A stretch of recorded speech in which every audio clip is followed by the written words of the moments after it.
Welcome to the June edition of Cemetery Insider, powered by Ring Ring Marketing. Your inside look at the biggest stories shaping cemeteries, memorialization, preservation, and death care across the country. This month's issue explores the growing national movement to protect historic black cemeteries, rising tensions over green burial projects, major restoration efforts, and the new technology transforming how people experience cemeteries. One of the biggest stories this month comes from Florida, where the Black Cemetery Network hosted its first national conference, bringing together historians, archaeologists, researchers, and advocates focused on preserving neglected African American burial grounds. The conference highlighted how communities across the country are working to uncover forgotten cemeteries, document erased histories, and protect burial sites tied to formerly enslaved individuals and generations of Black families. And speaking of preservation efforts, state funding has now been approved for a ground penetrating radar study at the former Mount Herman Cemetery site in Jacksonville, where researchers believe hundreds of unmarked graves may still remain beneath a public park and community center. Meanwhile, green burial continues to gain momentum nationwide, but not without controversy.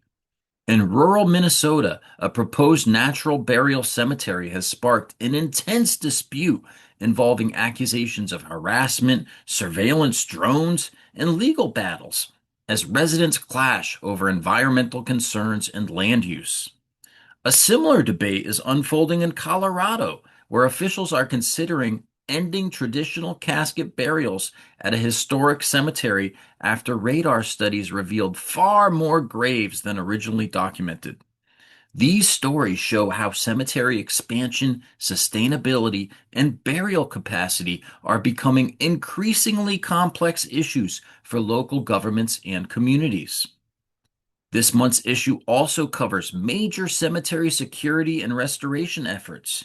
In Florida, Manatee County approved $100,000 in security upgrades after vandals damaged graves at a historic cemetery. And in Oklahoma City, two former cemetery employees are accused in an alleged $1 million burial plot fraud scheme involving disputed ownership records and improperly diverted payments. We're also following restoration projects from South Dakota to Punta Gorda, Florida, where communities are investing millions to repair historic cemeteries damaged by storms, erosion, and decades of neglect. Finally, we look at how technology and infrastructure are reshaping the cemetery experience. West Point Cemetery's new mobile app now helps visitors locate grave sites using GPS while unlocking videos, photographs, and life stories connected to those buried there. And in Brooklyn, Greenwood Cemetery is proposing new bike lanes, pedestrian improvements, and expanded public access as cemeteries continue evolving into active community spaces. From preservation and archaeology to cremation trends, legal disputes, restoration, and emerging technology, the June issue of Cemetery Insider captures the challenges and opportunities redefining cemeteries today. So, be sure to read the latest issue and subscribe for free. And if you're a funeral home or cemetery that needs help with digital marketing, visit ringringmarketing.com or feel free to reach out to me directly.